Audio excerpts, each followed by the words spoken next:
මේ මගේ අතේ තියෙන්නේ මිනිස්සෙක් කරපු මාර ලොකු මිස්ටේක් එකක් හින්දා ලෝකේ most recognizable top 10 industrial design එකක් වෙච්ච Coca-Cola බෝතලේ. මේක හැමෝම අඳුරනවා. කතන්දරේ මෙහෙමයි.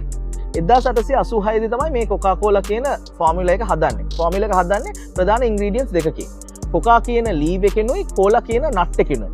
ඒක හින්දා තමයි මේකට Coca-Cola කියන නම වැටෙන්නේ. මේක සෑහෙන ජනප්‍රිය වෙනවා. මේක ජනප්‍රිය වෙලා 1915 වගේ වෙද්දී අනිත් අය ඔක්කොම මේක කොපි කරන්න ගන්නවා. ඒ කාලේ ඒ Coca-Cola තිබ්බ බෝතලේ වගේම බෝතල් හදලා Coca-Cola වගේම ඩ්‍රින්ක්ස් හදලා මේක කොපි කරන්න ගන්නවා. ඉතින් කොහොමත් එහෙමනේ. මොකක් හරි ජනප්‍රිය වුණාම ටක් ගාලා කොපි කරනවානේ.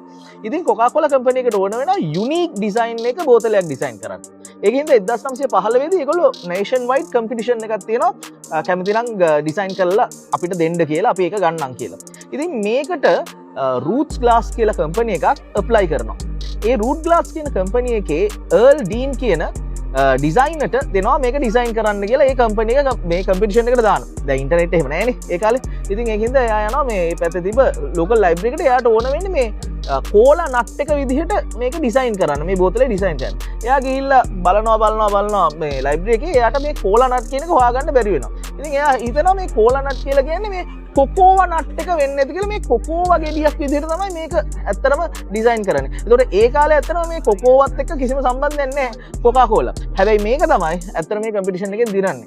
මේක ඉතාම වැදගත් දේ තමයි 1916 දී මේ බෝතලේ ට්‍රේඩ් මාක් කරනවා. මේ පැකේජින් එක ට්‍රේඩ් මාක් කරනවා බ්‍රෑන්ඩ් නේම් එක ඇතුවයි නැතුවයි දෙකම. ඒක හින්දා අද කාටවත් මේ බ්‍රෑන්ඩ් නේම් එක නැතත් මෙන්න මේ බෝතලේ කොපි කරන්න බෑ. මොකද ඒක ට්‍රේඩ් මාක් කරලා තියෙන හින්දා. ඒතකොට මේක බලන් ඉන්න අපේ පුතාලට ඒ වගේම බිස්නස් කරන අයට ඒක හොඳ ලෙසන් එකක්. ඇත්තටම ඔයා පැකේජින් ගැන හිතනකොට ට්‍රේඩ් මාක් කරන එකයි ඒ වගේම බ්‍රෑන්ඩ් එක ඇතුවයි බ්‍රෑන්ඩ් එක නැතුවයි ඔයාගේ පැකේජින් ට්‍රේඩ් මාක් කරගන්න එකයි. Coca-Cola වලින් අපිට ගන්න තියෙන ලොකු පාඩමක් ඒක.